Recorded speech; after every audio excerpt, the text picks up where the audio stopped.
दोस्तों, अगर आपका एसबीआई में बैंक अकाउंट है, सेविंग अकाउंट है, तो आज की इस वीडियो में मैं आपको बताने वाला हूं कि कैसे आप अपने एसबीआई बैंक अकाउंट का स्टेटमेंट डाउनलोड कर सकते हो, निकाल सकते हो। तो यहाँ पे आप देख सकते हो मैंने बैंक स्टेटमेंट डाउनलोड किया हुआ है। आप भी इस तरीके से बैंक स्टेटमेंट का पीडीएफ फाइल डाउनलोड कर सकते हो या फिर एक्सेल फाइल भी डाउनलोड कर सकते हो। और डाउनलोड करने के बाद इसको ओपन करने के लिए पासवर्ड इंटर करना होगा। तो पीडीएफ फाइल को ओपन करने के लिए इसका क्या पासवर्ड होता है वो मैं आपको आगे बता दूंगा। जैसे ही आप पासवर्ड इंटर करके यहाँ से ओके करते हो, ये पीडीएफ फाइल ओपन हो जाता है। बैंक स्टेटमेंट में आपको सबसे ऊपर में यहाँ पे बैंक अकाउंट डिटेल वगैरह दिखाई देगा। उसके बाद नीचे स्क्रॉल करने के बाद अकाउंट समरी मिल जाता है और नीचे स्क्रॉल करते हो तो बैंक अकाउंट डिटेल के नीचे यहाँ पे ट्रांजैक्शन हिस्ट्री मिल जाएगा। किस डेट को आपके बैंक अकाउंट से कितना पैसा डेबिट किया गया है, कितना क्रेडिट किया गया है और कितना बैलेंस था, वो सारी चीजें यहाँ पे आपको दिख जाती हैं। तो इसीलिए बैंक स्टेटमेंट की जरूरत कई जगहों पे आपको एज ए इनकम प्रूफ पड़ती है। आप कहीं पे लोन के लिए अप्लाई करते हो तो वहां पे भी आपसे बैंक स्टेटमेंट मांगा जाता है। तो डाउनलोड करने का कोई भी कारण हो, चलिए मैं आपको डाउनलोड करने का पूरा प्रोसीजर बताता हूँ, स्टेप बाय स्टेप कैसे आपको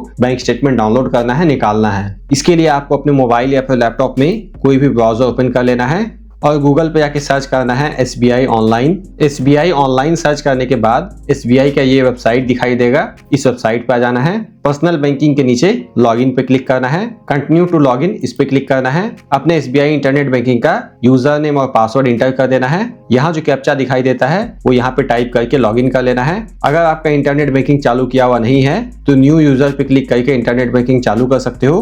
और अगर इंटरनेट बैंकिंग चालू किया हुआ है लेकिन आप यूजर नेम और पासवर्ड भूल गए हो तो यहाँ से आप यूजर नेम पता कर सकते हो और पासवर्ड को रीसेट कर सकते हो। तो यहाँ मैं सारा डिटेल इंटर करके लॉगिन कर लेता हूँ अपने एसबीआई इंटरनेट बैंकिंग को। उसके बाद बैंक अकाउंट के साथ रजिस्टर्ड मोबाइल नंबर पे एसएमएस में ओटीपी आता है, वो ओटीपी यहाँ पे इंटर करके सबमिट कर देना है। इस तरीके से एसबीआई इंटरनेट बैंकिंग लॉगिन हो जाता है। अब यहाँ पे इंटरफेस बिल्कुल चेंज हो चुका है। यहाँ पे योनो एसबीआई नेट बैंकिंग आपको दिखाई देता है। अगर आप पुराना व्यू, ओल्ड व्यू देखना चाहते हो तो इसको ऑन करके पुराने व्यू में जा सकते हो और पुराना वाला इंटरफेस यूज कर सकते हो। नए वाले इंटरफेस में स्टेटमेंट डाउनलोड करने के लिए इंटरनेट बैंकिंग को लॉगिन करने के बाद यहाँ अकाउंट्स पे क्लिक करना है। उसके बाद यहाँ पे स्टेटमेंट दिखाई देगा, स्टेटमेंट पे क्लिक करना है। तो यहाँ पे सबसे पहले ड्यूरेशन पे क्लिक करना है और जितने समय का स्टेटमेंट डाउनलोड करना चाहते हो वो सेलेक्ट कर लेना है। आप करंट मंथ का, लास्ट मंथ का, लास्ट 3 मंथ का, करंट फाइनेंशियल ईयर का, लास्ट फाइनेंशियल ईयर का, या फिर 2 डेट सेलेक्ट करके कस्टम डेट रेंज सेलेक्ट करके स्टेटमेंट डाउनलोड कर सकते हो। तो इसको सेलेक्ट करने के बाद यहाँ पे फॉर्म में स्टार्टिंग डेट सेलेक्ट कर लेना है। आप इस कैलेंडर वाले आइकन पे क्लिक करोगे और यहाँ से आपको स्टार्टिंग डेट सेलेक्ट कर लेना है। उसके बाद 2 में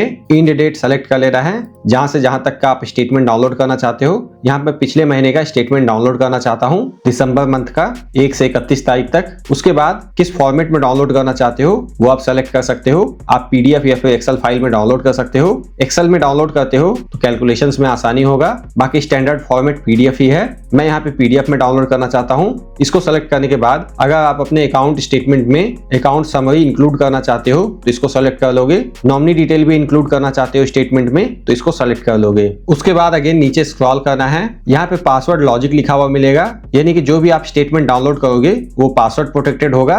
यानी कि पीडीएफ फाइल को ओपन करने के लिए पासवर्ड इंटर करना होगा और पासवर्ड क्या होगा यहाँ पे एग्जांपल से समझाया गया है। अगर किसी का नाम रवि शंकर है और उसका बर्थ ईयर 5/11/2023 है तो उसको अपने नाम का फर्स्ट 4 लेटर कैपिटल में इंटर करना है, कैपिटल में RAVI, birth day, birth month और बर्थ ईयर इंटर कर देना है उसके साथ। यहाँ पे एग्जांपल से समझाया गया है। बाकी एक दिन में मैक्सिमम 5 बार स्टेटमेंट डाउनलोड कर सकते हो और स्टेटमेंट में मैक्सिमम 2000 ट्रांजैक्शंस आपको दिखाई देंगे। तो डाउनलोड करने के लिए सिंपली डाउनलोड पे क्लिक करना है या फिर आप अपने बैंक अकाउंट के साथ रजिस्टर्ड ईमेल आईडी पे भी स्टेटमेंट मंगा सकते हो। मैं यहाँ से सिंपली डाउनलोड कर लेता हूँ। स्टेटमेंट डाउनलोड हो चुका है। डाउनलोड होने के बाद इसको ओपन करने के लिए मुझे अपने नाम और डेट ऑफ बर्थ के अकॉर्डिंग पासवर्ड इंटर कर देना है और यहाँ से सबमिट करना है। देख सकते हो बैंक स्टेटमेंट ओपन हो चुका है।